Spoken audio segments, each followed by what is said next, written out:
Hello everyone, welcome back to the channel. My name is Umar Mehman. I hope you guys are doing absolutely fine. So this video is a continuation of our previous video on subnetting. So if you haven't watched the previous video, I would recommend you to go and watch the subnetting video. The link is in the description box below. So today we are going to talk about the second use case. So in the last video we have spoken about fixed length subnetting, wherein we calculated the block size and we continued to subnet the network with the same block size till we reach the last IP address. But as we say, one size does not fit everyone, and this is what our use case for today is. So let's say we have a requirement which says that a company has a network of 200.1.1.0/24, and they have to subnet this particular network and assign IP addresses to 4 teams. So you have team A, B, C, and D. So team A has 50 hosts, team B has 100 hosts, team C has 2, and team D has 10 hosts. Now if I start to make fit all of them in one size, so no, I cannot really fit them, and let's see how. So let's say if I take a requirement of 50, so I'll get a block size of 64, right? If I get a block size of 64, I cannot fit 100, I can fit 2, I can fit 10, so 100 is left out. Now if I take a block size of, let's say, for 100, my block size will turn out to be 128. Now if I try to subnet a network with a block size of 128, I'll just end up with 2 networks. So I can fit in 100, and I can fit in, let's say, along with 100 I can fit in either 50 or 2 or 10. That means 2 networks are still left out. If I take 2, I end up with a block size of 4, and no one can really fit that network because my requirements are larger than 2. If I take a requirement of 10, I end up with a block size of 16, and again that is not sufficient because I can just fit in team C, I cannot fit in team A and team B, right? So this does not really help us. Our fixed length subnetting is not going to help us. So there are some rules for VLSM which we need to follow. And what is VLSM? Here in VLSM, in variable length subnet mask, you do not keep the block size constant when you start your subnetting. Your block size varies with each and every requirement.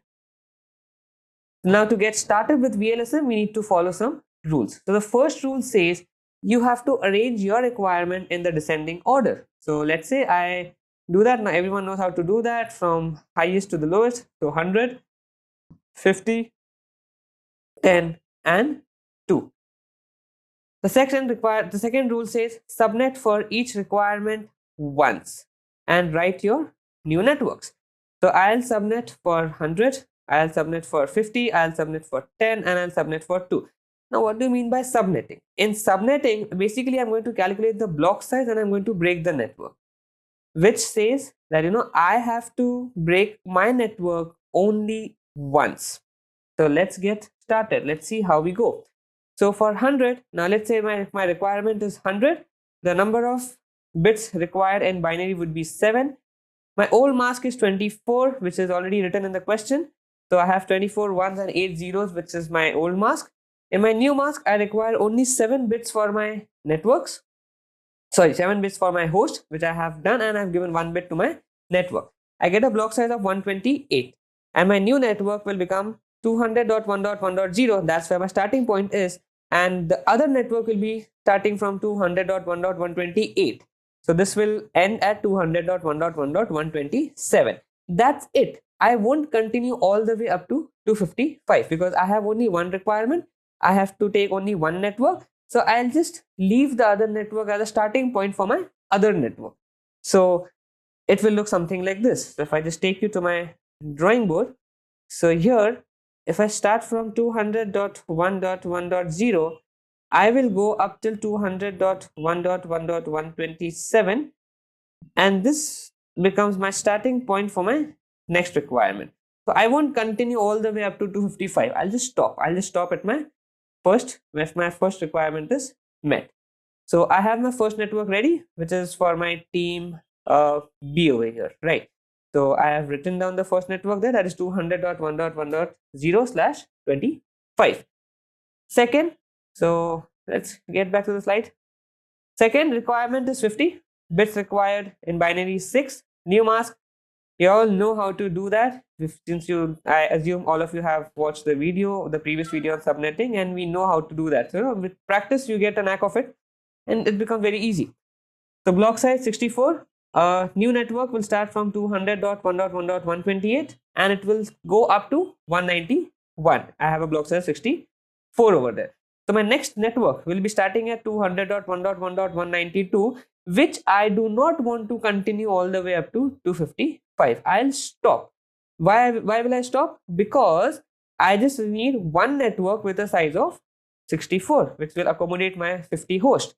So I'll just write down my another network, that's 200.1.1.128/26, and 192 becomes my starting point for my other network. So just quickly write it down over there. So 200.1.1.191, 191, and 200.1.1.192 becomes a starting point for my other network. Now what is my third requirement? My third requirement is 10. So going back, we'll just calculate it for 10.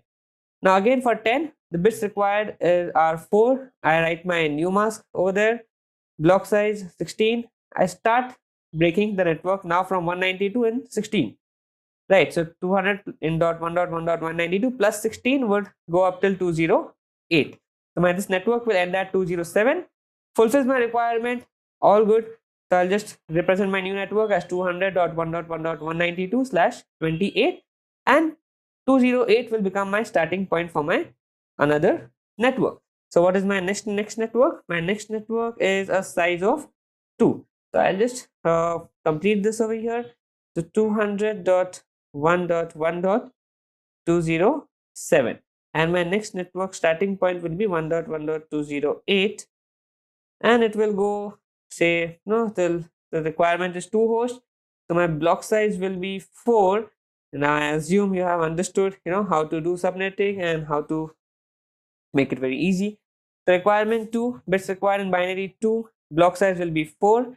My network will start from 208, go all the way up to 211. Right, and my new network will be represented as 208/30, and my starting point for the next networks will be 200.1.1.212. So let me take you back over there. So 200.1.1.211, and from 212 we have our another networks available, but we don't really need that for now.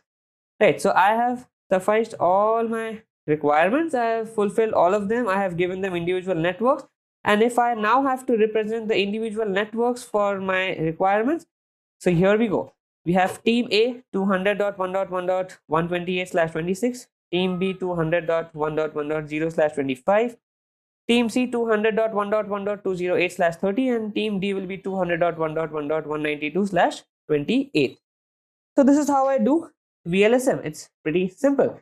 I just have followed 3 rules over there.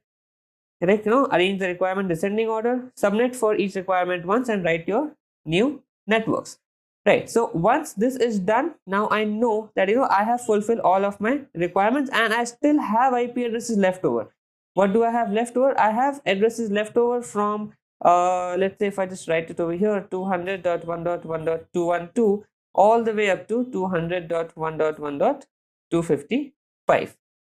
Now this is what I wanted to show you for VLSM, but there is another very important part, how to use those IP addresses properly, how to use this remaining block now. Now what networks can I fit in there? How many addresses am I left with, and how to fit in a network which comes in, let's say, with a size of 25 or something like that. So for that, what I'll do is I'll just clear the canvas over here. I'll just just to show you, I'll just write this very nicely: 200.1.1.212 all the way up to 200.1.1.255. How many addresses are these? In total, we have 44 addresses. Now, if I have to fit in a side network of block 32, can I do it? No, because if I do it, 12 addresses will be left over. And in subnetting, we never leave out anything. Everyone needs to have a network. Everyone needs to have a home network where it belongs to. Can I do it for 16? No. Again, 12 will be left over. Can I do it for 8? No. 4 addresses will be left over. Can I do it for 4? Yes, I can do it for 4 because it goes 11 times. So I can make 11 networks with block size 4. So I cannot do this, I cannot do this, I cannot do this as well. So what do we do? Are we left only with this option? No, we are not left only with this option. Let's say if I somehow get to a size of 32, right? So now I can fulfill my block of 32, I can fulfill my block of 16, I can fulfill my block of 8. So whatever requirement comes in, if a requirement comes in for, let's say, a block size of 32, let's say 27 host or 28 host, so in that case I can use this particular block because now no one will be left over. How do I get to this number is the question. So what I will do is I'll just reserve, let's say I'll reserve something like, 3 networks of size 4. Right, so if I create 3 networks of size 4, that means I end up losing out 12 addresses over here, and I get to my number 32. So now I can fit in a network. Okay, I can fit in 1 network of block 32. I can fit in 2 networks of, so 1 network of 32 or 2 networks of 16 or 4 networks of 8, or like a 1 network of 2 networks of 16 and a 1 network of 16, 2 networks of 8. Like you can calculate a permutation and combination. But one thing you have to keep in mind is that no one should be left over at the end of the day. So you come to a number of 32 and then you do it. You cannot just use 32 and then do it, because we started from the highest value, like from the highest to the lowest, right? So we cannot just jump to the highest as it is, like just randomly. You cannot just jump to a higher number. You have to get to a size which fulfills your requirement, and then only you can do it. So it's a very important thing.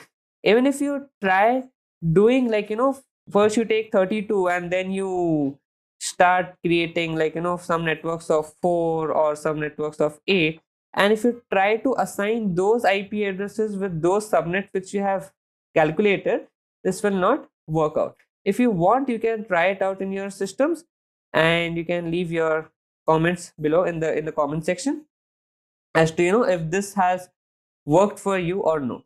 The right method would be to get down to a size of 32 and then continue your bigger number blocks, right? So we have to get to size of 32. What we have done is we have just reserved 3 networks of size 4 that we get to 32. So from where do I start? So I'll have to get to a number which is, say, 200.1.1.224, and then all the way up to 200.1.1.255. So this is what I need.